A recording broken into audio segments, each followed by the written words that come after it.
Mr. Peter Altmaier. Mr. Altmaier has held several very important positions in the German government. So I'm delighted to have you here and listen to your perspectives on the European policy in Iran.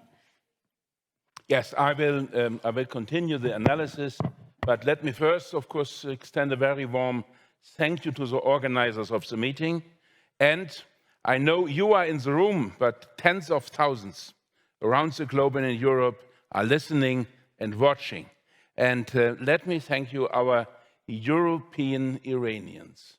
When I was elected first member of parliament, when I was elected member of parliament in Germany, in Bonn at that time, in 1994, the first taxi driver I met was an Iranian refugee under the Shah regime who left because he was persecuted in Iran.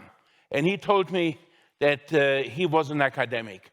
He had passed all his exams as a medical doctor, but it was not recognized in Europe. He had to earn his living as a taxi driver. And all these people became not bitter. They became loyal citizens of France, of Benelux, Scandinavian countries, and Germany. They have educated their children. And talking about the young children with Iranian background in our countries, I am meeting them in Berlin, in Munich, in Saarland, where I come from, almost every day. These young people, Germans and Iranians together, in the same person, are amongst the best we have. And thank you, all of them, for their activities. And second point, yes, indeed, the Iranian people has suffered a 50 years, a 60 years long period of subsequent oppression. That is perhaps more than many other people in Europe or in the Middle East and the region have suffered. And so many times the hopes were disappointed. And so many times all the efforts were without positive effect. And then you ask the question, why are the Europeans so reluctant? We are ready to take risks. We have proven it now when Russia has started the war against Ukraine. We are delivering weapons, what we could not imagine 2 or 3 years ago. And we will continue to support Ukraine. And this is one of the reasons why I believe that something has changed for the Iranian democratic opposition and the country as well. There are 2 reasons why I believe that things can change rather quickly over the next couple of months or years. One is the peaceful protest of the Iranian youth in Tehran and many other cities. It was seen, it was watched, it was so impressive to many million people and also all the politicians concerned. And the second is the war of Russia against Ukraine. This war is perhaps one of the, no, it is not perhaps, it is certainly the worst aggression in Europe after the Second World War. And the fact that other regimes, like in Belarus and like the regime in Tehran, have deliberately chosen to side with Mr. Putin and this regime, has cornered them as part of a coalition of the evil. And that is something that we will never forget, and where we will be ready to support you and to help that this coalition of the evil will not win, but at the end of the day will lose. And if one partner collapses, and in Russia we have seen it a couple of days ago when Mr. Prigozhin marched to Moscow, and when one of the partners in this coalition of the evil will collapse, then all the others will collapse as well. I have no doubt about it. And the last point, ladies and gentlemen, we have to be prepared, the Europeans as well as you. When I said thank you to the organizers, I meant one thing in particular. And this is, it was already mentioned and made reference to it several times, the 10-point declaration of your president. This is a document that is not just a declaration of a political organization amongst other political organizations in a country. This document is a summary of the universal values of mankind. I have studied it. I have studied it very carefully. I'm a lawyer by profession. I'm inspired by the French Revolution 240 years ago. And I must say, I have never seen a better summary by politicians.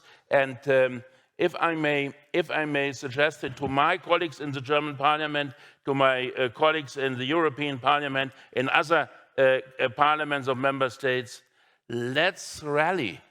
Let's rally around that declaration.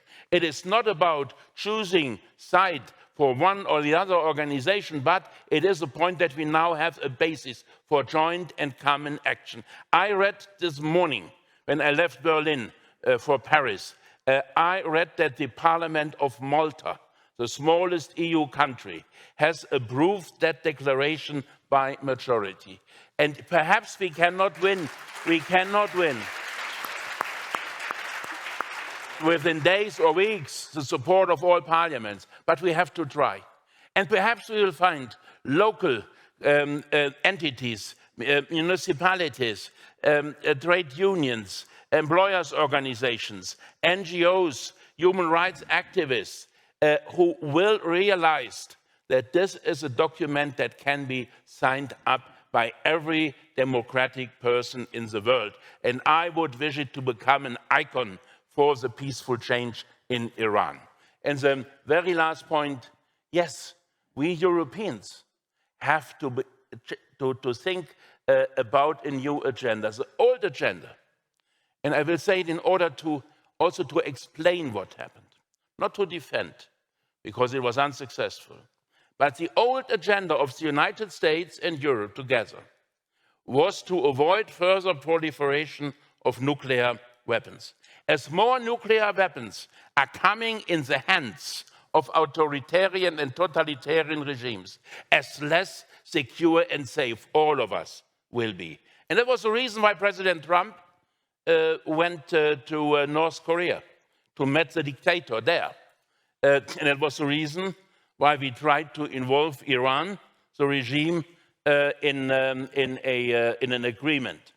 Finally, it didn't help with North Korea and it didn't help with Iran. And this is the reason why we now have to think, what will we do instead? And the first thing I would recommend to all of my European friends is, whenever you have a say in your country, please recruit more civil servants and experts for the intelligence services, for the ministries who are dealing with Iran and with Iran exclusively. If we want that you will prevail at the end, then we have to collect more expertise. Second, what would be for you and for us together? Let's establish more bilateral contacts. Let's establish contacts beyond the